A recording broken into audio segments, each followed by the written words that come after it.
Good morning. Happy Thursday, or as I'd like to call it, Friday Eve. This is your Quest Bite for today. I'm your host, Corinne Cahill. We are going to be talking about Rube Goldberg machines today, but let's first play Spot the Quapple. I will put 30 seconds on the clock. Let me know who is joining us this morning. The Quapple that you're searching for is in the bottom left corner of your screen, our education logo with the Quest Q in it. If you're able to find it, let me know in the comments. About 15 seconds left. 10 seconds. See if you can find it before your siblings or your parents. Let me know if you do find it. 5 seconds. Running out of time. Did you find it? Right, there's the answer. Back there on the red wall. That was a pretty tough one. I tried hard to hide that one in that one.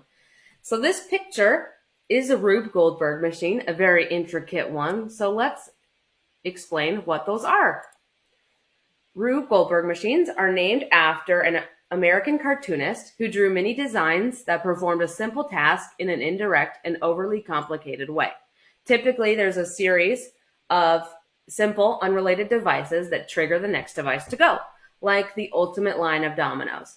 In this drawing, this man is taking a spoonful of cereal, and then eventually the napkin is going to wipe his face, because as he raises his spoon, it pulls this string, which catapults a cracker past a toucan. That makes the toucan fly away, dumping the seeds into the bucket, which lowers this string, pulling open the flamethrower, which sets off this torch, cutting the string, making the clock move back and forth, and wiping his face with the napkin. I don't know if you have a toucan or a flamethrower, but I don't recommend using those for yours. Pretty crazy. These machines take a lot of thought and measuring to get them to work. But do you really want a machine strapped to your head?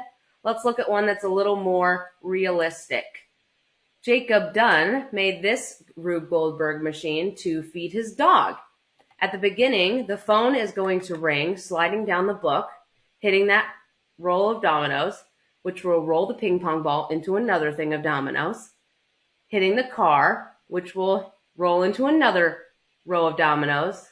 This car will then slide down this ramp, hitting another row of dominoes, which will hit this ping pong ball, falling down the tube, knocking the water bottle off the box, enacting the pulley system that will flip the cup of dog food, feeding the dog once it all goes off. So let's see how it works. There's the phone ringing. It's about to go. Goes pretty fast once it actually starts going. And ta-da! Pretty cool, right? Though Jacob is going to have to set this up every time if he wants to continue to feed the dog like that. But it's cool to see him go off and work. We'll put this video in the comments so that you can watch it again. What task do you think you could accomplish, though, with a Rube Goldberg machine? Do you think I could connect my alarm clock to my coffee maker so that when that goes off, it sets off a series of contraptions that eventually turns on my coffee maker for me?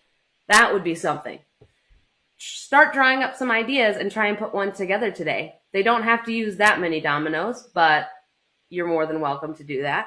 Make sure you take some videos of your machines going off and share your results with us. We'd love to see what you create today.